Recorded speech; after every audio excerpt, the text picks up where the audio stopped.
Hi, it's Marilyn Settle, customer service expert and communication coach. And today I'm going to give you 3 quick tips on communicating through video chat. This is the way things are right now. People are working remotely. You're on the screen, the cameras are on, and there's all those discomforts that either you might be feeling or your team members or customers might be feeling. If you don't address them, they don't go away. If you address them the right way, you create stronger relationships, because the goal is not to stress everybody out by being on camera. The goal is to see each other, to be connected. And so here's the 3 tips. Number 1, invite, don't insist. Invite people to be on camera, but don't insist they turn that camera on. We all have days where we just can't. And when you force things, you break relationship. When you invite, you welcome relationships. So invite. And one way to do that is if you have a meeting coming up, put it in the meeting invite that you would welcome everyone to be on camera. By saying you welcome it, you're not saying you're insisting on it. You're giving people that comfort to choose. Tip number 2, address the learning curve. Address the learning curve. We are in a continuous state of learning, and that curve is just going to keep curving and curving and curving and changing as we adjust to this time and the changes that are coming. And so how do you address the learning curve? Create some best practices, share ideas, brainstorm together, create that list. I create lists all the time for my clients on best practices to help create comfort and ease so that expectations are managed.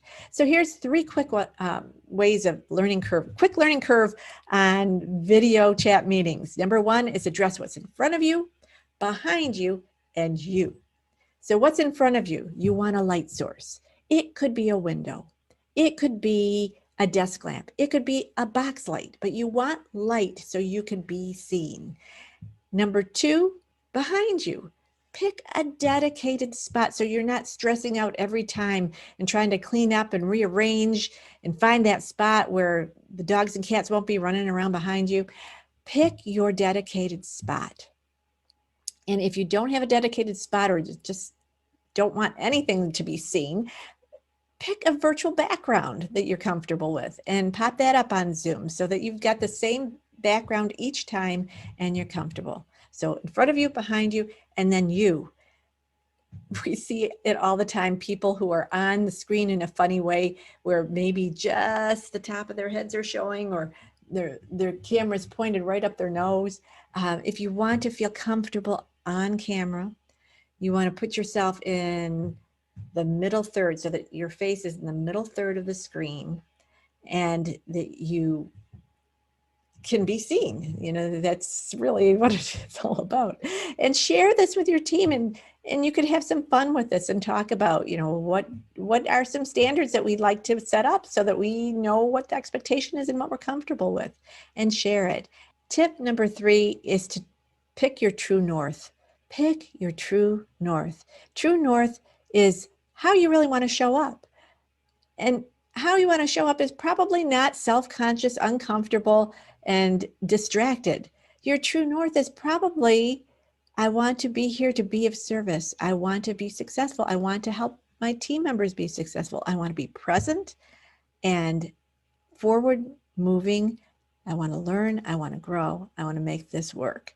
You know, when you pick your true north, whatever that might be your values, clinging on to your values. Who do I want to show up as in this meeting? Then all of the other distractions can fall away because you're pointing in what you do want rather than what you don't want. So there you have 3 quick tips to create stronger relationships and more success during your virtual video conferences. Number 1, invite, don't insist. Number 2, address the learning curve with best practices and ways to be successful. What does success look like? And 3, to find your true north. Show up as your true north during these calls. And with that, I'll invite you to share your best practice for creating comfort and ease and strengthening those relationships during video calls. And as always, I'm available to support you and your team whether it be an event where you need an MC virtually, or it is a training or consulting session, I'm happy to help.